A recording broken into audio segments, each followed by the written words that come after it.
दोस्तों ओम नमः शिवाय। दोस्तों स्वागत है आप सभी पर फिर से इस YouTube चैनल शिवाय एस्ट्रोलॉजी में आज की बहुत ही खास और बहुत ही महत्वपूर्ण वीडियो में। दोस्तों पूरे 500 सालों के बाद बन रहा है दिव्य दुर्लभ महाशुभ संयोग। 13 जनवरी साल की पहली बड़ी पूर्णिमा पौष पूर्णिमा। इस दिन चुपचाप गाय को खिला दें। यह एक छोटी सी चीज रोड़पति भी होंगे, करोड़पति, मिलेंगी सभी संकटों और कष्टों से मुक्ति। मृत्यु दंड पितृ दोष तुरंत होगा खत्म। पूरे साल आपके घर में भरे रहेंगे अन्न धन के भंडार। यूं कहें भगवान विष्णु जी माता लक्ष्मी की कृपा से आपकी 7 पुश्ते तक करेंगी रुपयों पैसों पर राज। जी हाँ दोस्तों, 7 पीढ़ियों तक बैंक बैलेंस बढ़ता चला जाएगा।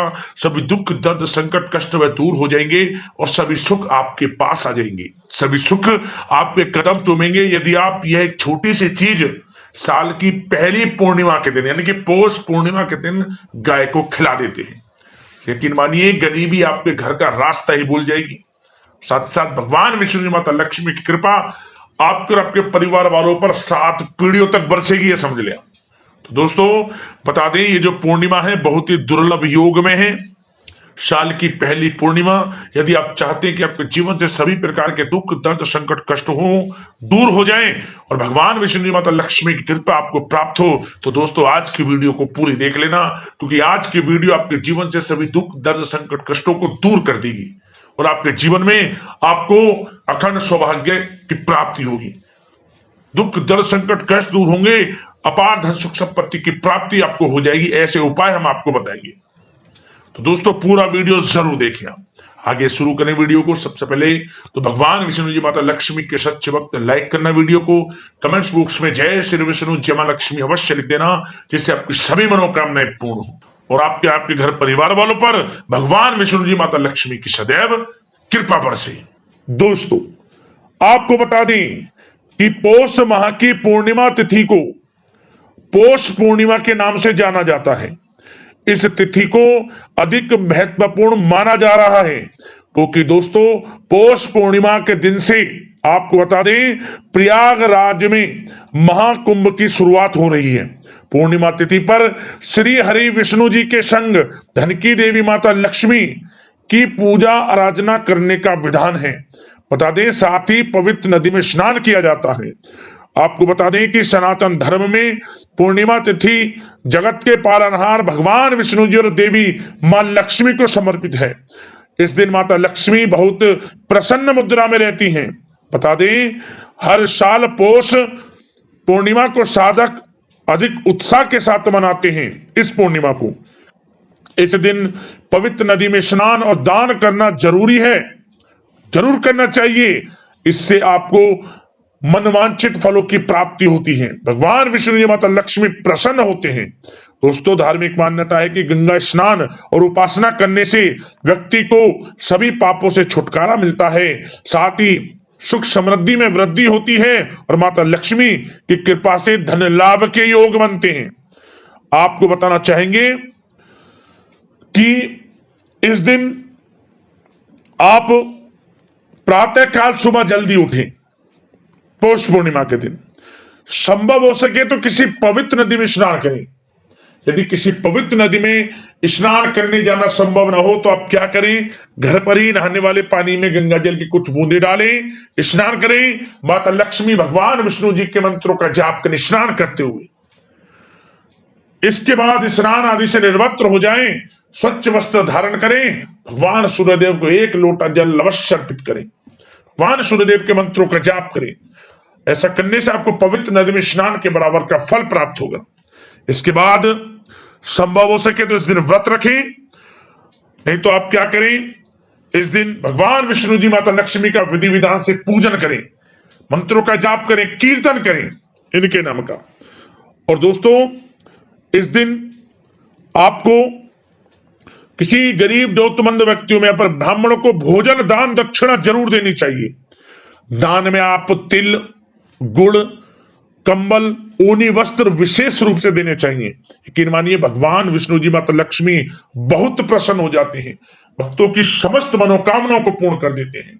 बता दें, यह जो पूर्णिमा है साल 2025 की पहली पूर्णिमा है और यह पूर्णिमा बहुत ही शुभ फलदायी बताई जा रही है। भगवान विष्णु जी माता लक्ष्मी समस्त इच्छाओं को पूर्ण करेंगे इस समय। बहुत ही शुभ संयोग बन रहे हैं इस समय। और बता दें, इस समय आप एक उपाय जरूर करें कि रात्रि के समय चंद्रमा को कच्चा दूध अर्पित जरूर करें आप, कच्चा दूध, क्योंकि इस दिन चंद्रमा अपनी पूर्ण कलाओं में होता है। और दोस्तों, माता लक्ष्मी भी प्रसन्न मुद्रा में रहती है इस समय, आपकी समस्त इच्छाएं पूर्ण होंगी। और साथ ही साथ दोस्तों, उपाय के तौर पर एक उपाय आपको और बता दें। आप क्या करें, आप इस दिन पीपल के पेड़ के नीचे, पीपल के पेड़ के नीचे आप सरसों के तेल का दीपक भी जरूर जलाएं। पूर्णिमा तिथि पर शाम के समय विशेष फल आपको प्राप्त होगा। और वैवाहिक जीवन को खुशहाल बनाने के लिए पौष पूर्णिमा के दिन महिलाओं को श्रृंगार का सामान दान करें। साथ ही पूजा के दौरान सुख समृद्धि की प्राप्ति की कामना करें। मान्यता है कि ऐसा करने से वैवाहिक जीवन में खुशियों का आगमन होता है, साथ ही रिश्ते मजबूत होते हैं और भगवान विष्णु जी माता लक्ष्मी का भी आशीर्वाद आपके ऊपर सदैव बना रहता है। अब दोस्तों, बात करते हैं कि गाय से जुड़े कौन कौन से उपाय आपको पौष पूर्णिमा के दिन जरूर करने हैं, जिससे कि आपके जीवन में दुख दर्द संकट कष्ट दूर हो जाएं और सभी सुख आपके कदम चूमे, सभी सुख आपके पास आ जाएं और भगवान विष्णु जी माता लक्ष्मी की कृपा और आपके परिवार वालों पर 7 पीढ़ियों तक बरसे। चलिए शुरू करते हैं। दोस्तों, सनातन परंपरा में गाय, गंगा और गायत्री का बहुत ज्यादा धार्मिक महत्व है। मान्यता है कि गौ माता के शरीर पर 33 कोटि देवी देवताओं का वास होता है। गौ माता की सेवा एवं पूजा करने वाले जातक पर इन सभी देवी देवताओं की कृपा बरसती है। गौ सेवा से न सिर्फ इस जन्म के बल्कि पूर्व जन्म के भी दोष दूर हो जाते हैं। प्रत्येक सुबह जब आपके घर में भोजन बनना प्रारंभ हो तो सबसे पहले बनाई गई रोटी को आप गौ माता के नाम से निकाल दें और भोजन करने से पूर्व गौ माता को इस रोटी को खिलाएं। यदि संभव हो तो काली गाय को खिलाएं। यदि काली गाय ना मिले तो सफेद गाय को भी आप खिला सकते हैं। प्रत्येक पूजा और मांगलिक कार्य में गौ माता या उनसे जुड़ी चीजें जैसे गाय का गोबर, गोमूत्र, गाय का दूध अथवा गाय के दूध से बना घी अवश्य शामिल करें। इससे आपको पुण्य फलों की प्राप्ति होगी। सनातन परंपरा के अनुसार जिस घर में गाय होती है उस घर से जुड़े सभी वास्तु दोष स्वतः ही समाप्त हो जाते हैं। किसी भी पूजा में गाय से प्राप्त पंचांगव्य युक्त पदार्थ का उपयोग अवश्य शामिल करें, क्योंकि पंचांगव्य के बिना कोई भी पूजा पाठ और हवन सफल नहीं होता। या दोस्तों, गो कृपा पाने के लिए प्रतिदिन, सप्ताह अथवा महीने में परिवार समेत एक बार गौशाला जाने का नियम जरूर बनाएं और वहां गायों को हरा चारा जरूर खिलाएं। इससे आपको शुभ फलों की प्राप्ति होगी। और साथ ही साथ गौ सेवा और गौ पूजा से 9 ग्रह शांत हो जाते हैं और इनसे जुड़े दोषों का निदान हो जाता है। गर्मियों में गौ माता को पानी पिलाएं और सर्दी में गौ माता को गुड़ अवश्य खिलाएं। ध्यान रखें कि गर्मियों में गाय को गुड़ ना खिलाएं। अनेक देवी देवताओं को अपने शरीर पर धारण करने वाली गौ माता से जुड़े कई शुभ और अशुभ संकेत भी होते हैं। मसलन, गाय का दूध दुहाते समय यदि गाय ठोकर मार दे और सारा दूध बिखर जाए तो अपशगुन होता है। यदि कोई यात्रा पर निकल रहा हो और गाय अपने बछड़े को दूध पिलाती सामने आ जाए तो निश्चित रूप से जिस यात्रा के लिए आप निकले हैं वह यात्रा आपके लिए अवश्य ही सफल होगी और वह काम जिसके लिए आप निकले हैं वह अवश्य ही पूर्ण होगा। यात्रा पर जाते समय बाईं ओर गाय की आवाज आना और रात्रि में गाय की हुंकार करना भी शुभ होता है। दोस्तों, साथ ही साथ गाय के साथ आप भूलकर भी ये काम ना करें, अन्यथा मिलता है घोर नरक और जीवन भर की परेशानियां। जय दोस्तों, गाय को राष्ट्रीय पशु बनाए जाने और इन्हें मौलिक अधिकार दिए जाने की बात हो रही है तो सवाल उठता है कि गाय जब भारतीय संस्कृति का अहम हिस्सा है तब भी गाय के साथ लोग खराब व्यवहार कैसे कर लेते हैं। गाय दर दर भटकती रहती है, भरपेट इन्हें चारा तक लोग नहीं देते। गाय जब तक दूध देती रहती है तो उनकी सेवा होती है, और जैसे ही दूध देना बंद कर देती है तो लोग इन्हें उनकी किस्मत पर छोड़ देते हैं, सड़कों पर और गलियों में भटकने के लिए। ऐसे में गोवंशी जीवों को कोई डंडे से मारता है तो कोई उन पर पानी डाल देता है। कभी वाहनों से इन्हें ठोकर लग जाती है तो कभी बीमार होकर बेचारी ये गाय दम तोड़ देती हैं। ऐसे में जरूरत है इन बातों को जानने की कि गाय को लेकर शास्त्रों में क्या कहा गया है, गाय के साथ आपको कैसा व्यवहार करना चाहिए। या दोस्तों, गाय को कभी भी मारना पीटना नहीं चाहिए। शास्त्रों में गाय को माता का दर्जा दिया गया है। गाय को मारने पीटने वाला माता को मारने पीटने वाले के समान पाप का भागी माना जाता है। ऐसे घरों को नरक लोक में वर्षों तक कष्ट भोगना पड़ता है। अगले जन्म पशु योनि में मिलता है। कथा है कि गौतम मुनि ने गलती से गाय को डंडा मार दिया था, जिससे गाय की मृत्यु हो गई थी, और इस पाप से मुक्ति के लिए इन्हें वर्षों तक तपस्या करनी पड़ी। भगवान श्री कृष्ण जी ने बैल स्वरूप में आए वृत्तासुर का वध कर दिया था, जिससे मुक्ति के लिए भगवान श्री कृष्ण को संपूर्ण तीर्थों को एक कुंड में बुलाना पड़ा, और इस कुंड में स्नान से वह पाप मुक्त हो गए थे। या दोस्तों, साथ ही साथ जो लोग पानी पी रही गाय को भगाते हैं वे घोर पापी के भागी बनकर नरक भोगते हैं, ऐसा पुराणों में बताया गया है। जबकि जो लोग गाय के लिए प्याऊ और चारा घरा बनवाते हैं वह महाभाग्यवान होते हैं। ऐसे लोग घोर पाप से मुक्त होकर स्वर्ग पा जाते हैं और बड़े ही धनवान कुल में जन्म लेकर सुख भोगते हैं। और साथ ही साथ आराम कर रही गाय को कष्ट देकर कभी भी उठाना नहीं चाहिए। कहते हैं कि जिस स्थान पर गाय बैठी है वहां से नकारात्मक ऊर्जा समाप्त हो जाती है। गाय के बैठने की जगह को जो लोग नियमित साफ रखते हैं वे पूर्व जन्म में किए गए जाने अनजाने में पापों से मुक्ति हो जाते हैं और गोलोक में स्थान पाते हैं। गाय को डंडा मारकर उठाना, पानी डालकर उठाने से मनुष्य पाप का भागी बनता है और अगले जन्म में उसे दर दर भटकना पड़ता है। और साथ ही साथ शास्त्रों में बताया गया है कि गाय का दूध उसके बछड़े के लिए होता है। गाय के बछड़े से बचा हुआ दूध ही मनुष्य को लेना चाहिए, लेकिन कुछ लोग एक बार गाय को दूह लेने के बाद फिर से बछड़े के लिए बचा हुआ दूध भी दूह लेते हैं। ऐसा करना घोर पाप कहा जाता है। ऐसे दूध को दुहाने वाला और ग्रहण करने वाला दोनों ही पाप के भागी बन जाते हैं। दोस्तों, साथ ही साथ शास्त्रों में कहा गया है कि गोवंश यानी गाय और बैल के पीठ पर नहीं बैठना चाहिए।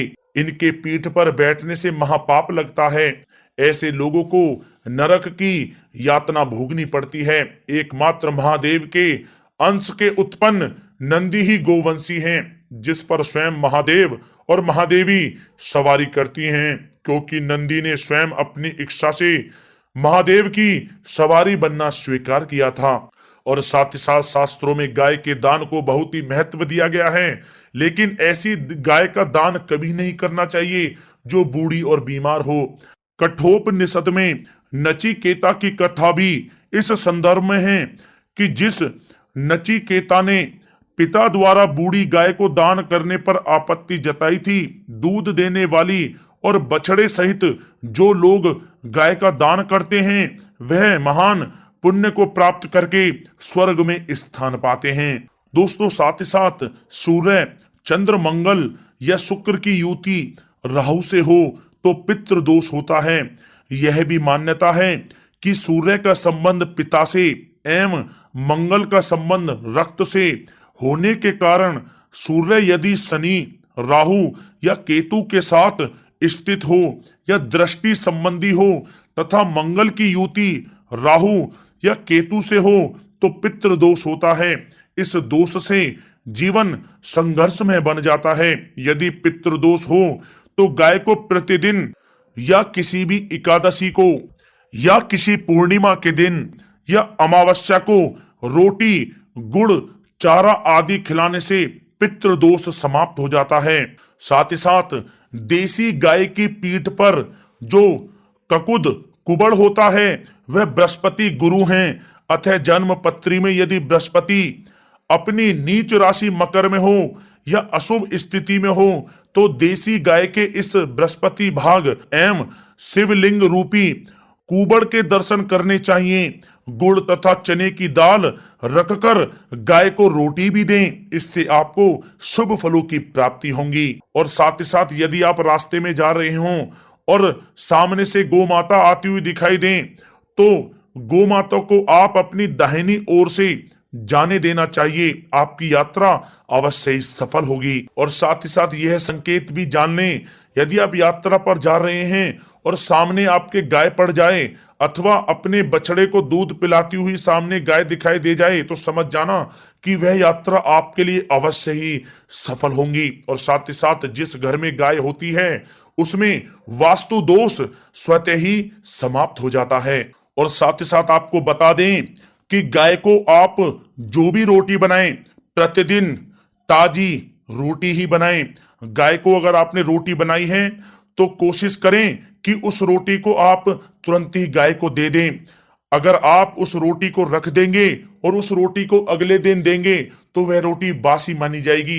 गाय को कभी भी बासी रोटी ना दें, इससे घर में नकारात्मक ऊर्जा वास करती है और जो भी कार्य आपके बनने वाले होंगे वह कार्य भी आपके बिल्कुल भी नहीं बनेंगे। इससे आपके घर में हमेशा दरिद्रता का वास रहेगा और आप जिस भी कार्य को करेंगे उस कार्य में आपको हमेशा असफलता ही हाथ लगेगी। इसलिए कोशिश करें गाय को रोजाना ताजी रोटी बनाकर खिलाएं और रोटी को बिल्कुल ना रखें, बासी रोटी गाय को ना दें। और साथ ही साथ सड़ी गली चीजें गाय को नहीं खिलानी चाहिए कि घर में कोई फल है, कोई सब्जी है, सड़ जाए तो लोग क्या करते हैं गाय को खिला देते हैं। नहीं, ऐसा नहीं करना चाहिए। ऐसा करने से यदि आप गाय को खिलाते हैं तो और आप पाप के भागी बन जाते हैं। आप बिल्कुल भी सड़ी गली चीजें गाय को ना खिलाएं। और साथ ही साथ आप आटे की 11 लोइयां बनाकर उनके ऊपर हल्दी लगाएं। इसके बाद आप उन 11 लोइयों को एक एक करके गाय को खिलाएं। प्रत्येक लोई को खिलाते समय गाय के सींगों पर आप हाथ फेरें, पीठ पर हाथ फेरें, मस्तक पर हाथ फेरें, माता गाय के आप चरणों के स्पर्श करें। जहां दोस्तों ऐसा करने से आपके समस्त कार्य बनने लगेंगे। जो दुख का समय चल रहा है वह भी समाप्त होगा। आपके जीवन में खुशियां खुशियां होंगी। और एक बार आप 7 बार गाय की परिक्रमा भी कर लें तो आपके समस्त कार्य पूर्ण होंगे। और साथ ही साथ आप गाय को जब भी रोटी दें, रोटी पर या तो आप थोड़ी हल्दी लगा लें या थोड़ा गुड़ रख लें। अगर गुड़ ना हो तो आप थोड़ा मिश्री रख सकते हैं, थोड़ा घी रख सकते हैं। या दोस्तों गाय को कभी भी सूखी रोटी ना खिलाएं। सूखी का मतलब गाय की जो रोटी रखें खिलाएं उस पर कुछ ना कुछ रख कर खिलाएं। हल्दी रख लें, गुड़ रख लें, मिश्री, घी या जो भी रख लें, मतलब खाली रोटी नहीं खिलानी है। ध्यान इस बात का रखें, जब ही आपको शुभ फलों की प्राप्ति होगी। जी हाँ दोस्तों, ये थे गाय से जुड़े कुछ महत्वपूर्ण उपाय, कुछ बातें जिन्हें आपको ध्यान में जरूर रखना चाहिए। या दोस्तों वीडियो अच्छी लगी हो तो वीडियो को लाइक करें, ज्यादा से ज्यादा अपने दोस्तों में शेयर करें, चैनल पर नए तो सब्सक्राइब करें। जय गौ माता।